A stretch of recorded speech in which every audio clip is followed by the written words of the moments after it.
Hacía poco más de 2 horas que acababan de conocerse. Él era abogado, hombre de éxito, tenía muchísimo dinero, todo el que quería, y por ende, podía tener a la mujer que quisiera, aunque aquella noche no quería otra que no fuera ella. Ella le había dicho que era secretaria, aunque la verdad era que jamás se había interesado por estudiar, tenía el dinero justo que le daba su trabajo como cajera de supermercado y vivía con sus padres. Su vida era una sucesión de fiestas y despreocupaciones. Donde una chica de su edad se hubiera preocupado por encontrar un novio y comprarse una casa, ella solamente pensaba en disfrutar, y, si llegaba el caso, encontrar a un hombre con suficiente dinero como para mantenerla, quizás el que tenía delante podría servirle. Sean quienes sean, ambos, al poner el pie en aquellas escaleras, nocturnas y silenciosas, buscaban, a corto plazo, lo mismo, alguien con quien acostarse aquellas noches y escapar de sus respectivas vidas aunque solo fuera por unas horas. El apartamento era grande, tal y como debería permitirse un abogado, todo estaba adornado con muebles caros, cuadros abstractos que daban a la vivienda un aire más snob, lámparas pequeñas pero de diseño, figuras art deco que parecían querer cobrar vida con la luz de la luna, que entraba a borbollones por la ventana, y una pintura color azul cielo. Él dejó que entrara primero, observando sin ningún disimulo las curvas de aquella joven que bien podría ser su hija, su trasero bajo, su minifalda roja, sus piernas vestidas con unas medias de rejilla. Sin duda, había cazado un buen ejemplar. ¿Te gusta? Le preguntó. Mucho. Dijo ella tras mirar el apartamento con un giro de cabeza. Era mentira. La casa le pareció horrorosa, pero sabía que no había ido allí para hablar sobre la decoración, que bien podría gustarle a sus abuelos. Siéntate en el sofá. Le pidió él. ¿Quieres una copa de vino? Por supuesto. Contestó ella. Entró en la cocina y ella se cruzó de piernas en el sofá, se alisó la minifalda a pesar de que ésta no tenía ninguna arruga y se desabrochó el segundo botón de su blusa, dejando ver parte de su escote. Quería mostrarle parte de su artillería, lo que tendría si no se enrollaba mucho en la conversación, ya que estaba ansiosa, deseosa de que aquel hombre la llevase a la cama y le hiciera el amor hasta volverla loca. Su trabajo le había impedido desmelenarse de ese modo en mucho tiempo, pero estaba segura de que había llegado el momento. Él salió con una botella de vino carísimo y 2 copas que relucían como si fueran nuevas, sirvió vino y la miró a la cara con lo que él tomaba como la más seductora de sus miradas. Por nosotros. Dijo queriendo brindar. Por nosotros. Bebieron de las copas. Ella dejó la suya sobre la mesa y miró los cuadros del salón, fijando la vista en uno que le pareció un bote de pintura vertido accidentalmente en el suelo. ¿Te gustan? Le preguntó él. Mucho. Mintió ella, que no entendía ni quería entender de arte. Son de un pintor neoyorquino llamado Pollock. ¿Lo conoces? Ella le miró, tuvo miedo de que él la descubriera como una ignorante, como lo que era, una mujer que jamás había dado con un tipo tan adinerado y guapo como él, como una poligonera de 3 al cuarto. Así que decidió cambiar de tema.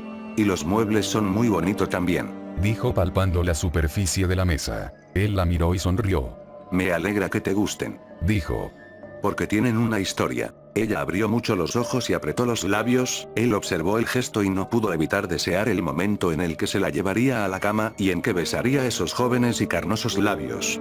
Pero antes debía seducirla un poco más, y tal y como había hecho en otras ocasiones, con mayor o menor éxito, le contaría la historia que le contaba a todas, la de aquellos viejos muebles que compró en una vieja tienda, pero que vendía muebles que eran verdaderas obras de arte, lugar que ya no existía. No tardó en descubrir que esa historia era una buena base para ligar, las mujeres sentían ese escalofrío al escuchar aquel relato de terror y se convertían en las amantes perfectas para él cuando les decía, no temas, ven a la cama y haré que te olvides de esos diabólicos indígenas.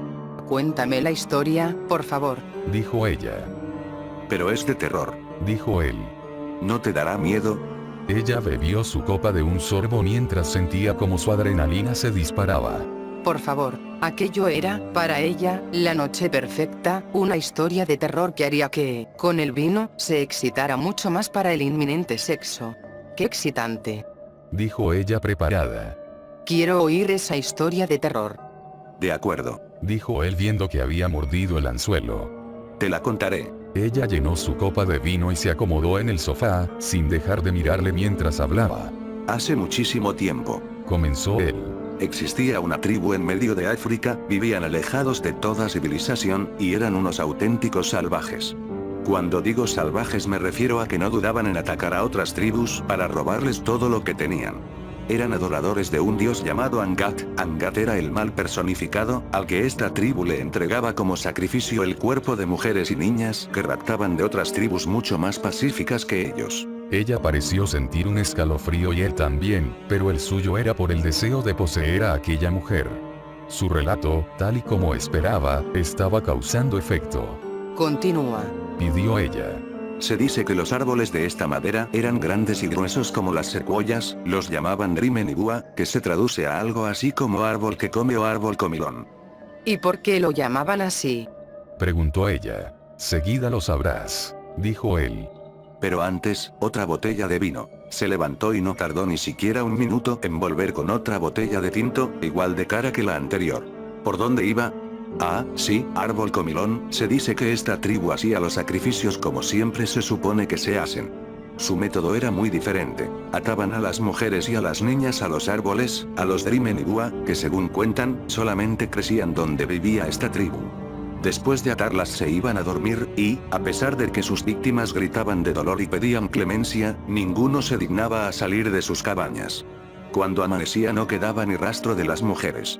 Se decía que los árboles las habían devorado, de ahí su nombre, Drimenibua, árbol que come. Ella le miró unos segundos y después se sacudió con fingido miedo. Uf, Dijo ella. qué miedo. Queda muy pocos de esos árboles. Dijo él. Todos mis muebles están hechos de esa madera, así que valen un pastón. ¿Todos? Preguntó ella. Todos. Las sillas, las mesas, la cama. La cama también. Preguntó ella. ¿Y no te da miedo dormir por las noches? A veces necesito compañía. Dijo él. ¿Se te ocurre alguna idea para quitarnos el miedo del cuerpo? Ella no pudo más.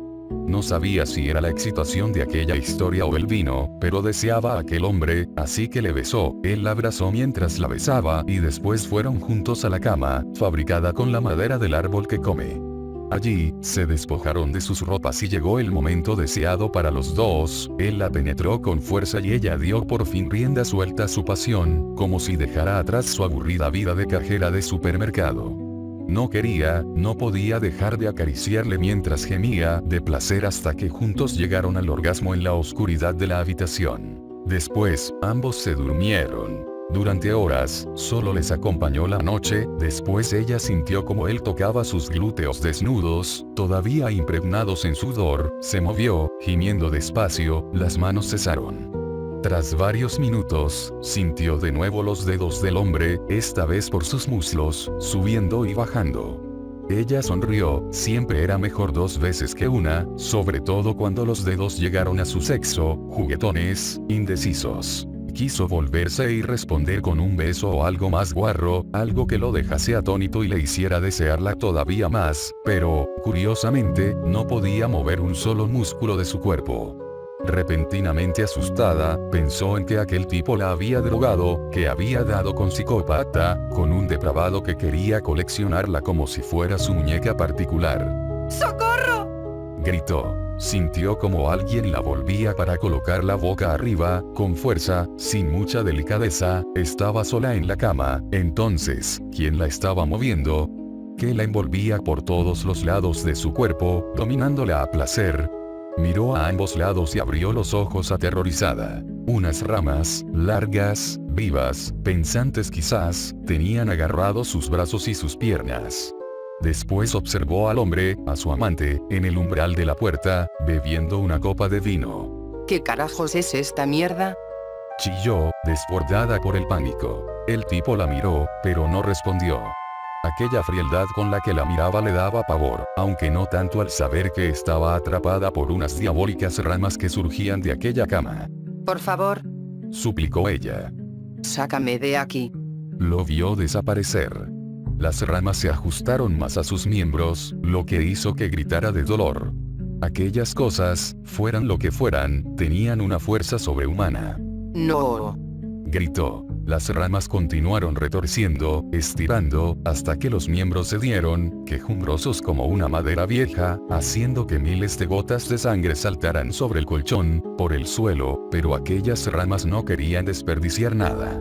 Ni un brazo, ni una pierna, tocaron el suelo cuando se separó del cuerpo entre los gritos de dolor de la mujer, ni tampoco desaprovechó el torso ensangrentado, mutilado y todavía con una chispa de vida de aquella ignorante víctima, y es que, en sus últimos segundos de su existencia, ella pensó que era verdad, no era sino una ignorante cajera de supermercado que se dejaba engañar por cualquiera. Y así le había pasado. Nuevas ramas surgieron del somier de madera de la cama y envolvieron todos los restos, los devoraban, se alimentaban de ellos, hasta que, en aquel dormitorio, no quedó ni siquiera una gota de aquella masacre, nada que pudiera demostrar que una mujer había yacido en aquella cama. El hombre entró en el dormitorio despacio y observó la cama con algo de pesar.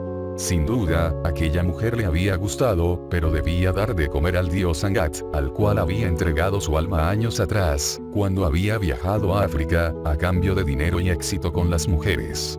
A veces odiaba hacer eso, pero si no quería que Angat le procurara una muerte espantosa, no le quedaba más remedio. Apagó la luz y salió, suspiró, todo había pasado y, en parte, él también había ganado algo, se había acostado con una mujer hermosa. La semana que viene, de nuevo, debía alimentar al Trimenibua, el árbol que come.